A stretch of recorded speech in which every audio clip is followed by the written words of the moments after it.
आदाम आणि हवा परमेश्वराबरोबर होते तरी सुद्धा त्यांनी शैतानाचं ऐकलं, कारण त्यांनी परमेश्वराच्या उपस्थितीला एकदम नॉर्मल घेतलं आणि स्वतःला देवाच्या स्वरूपात बिल्ड नाही केलं, बांधणी नाही केली. खुद्द यहोवा परमेश्वर त्यांच्या सम्मुख असताना त्यांनी शैतानाचं ऐकलं. कळतंय का तुम्हाला मला काय सांगायचंय? येशू म्हणतो माझ्या नावाने सगळं होईल, पण तरी हे पंथ काढू शकले नाही.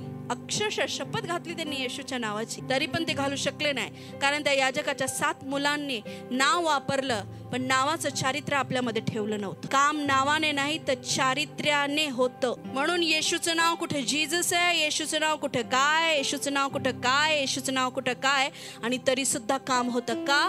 ते चारित्र्य त्या लोकांमध्ये असतं. ते स्वतःला दिवस आणि रात्र देवाच्या सानिध्यात बसवून ते चारित्र्य आपल्यामध्ये वाढवतात. फक्त बाळगाचं काम नाहीये, तुमचं पण काम आहे. कारण प्रत्येक विश्वासणाऱ्यांमध्ये हे चिन्ह असतील, ते माझ्या नावाने भूते काढतील आणि रोग्यांवर हात ठेवतील तेव्हा ते बरे होतील. प्रत्येक विश्वासणाऱ्यांमध्ये हे चिन्ह असतील माझ्या नावाने, म्हणजे माझ्या चारित्र्याने. कुठंतरी काहीतरी असं करा जिथं येशू माझ्या नावाने लिहिलं असेल तिथे चारित्र्य करा, म्हणजे तुम्ही हा संदेश कधीच विसरणार नाही. आज जर तुमच्या लाईफ मध्ये काही होत नाहीये, आज जर तुमच्या लाईफ मध्ये काही व्हायची गरज आहे, तर सगळ्यात पहिले म्हणजे ख्रिस्ताचं चारित्र्य तुमच्यामध्ये वाढवा. भांडण तंटे घाणेरडे कामं करून, ओरडा आरडा करून येशू ख्रिस्ताच्या नावाने काही नाही होणार. ती लीनता, ती दीनता, ते चारित्र्य तुमच्यामध्ये ठेवावं लागेल. मग येशूच्या महान नावाचा अनुभव तुम्हाला तुमच्या जीवनामध्ये दिसेल.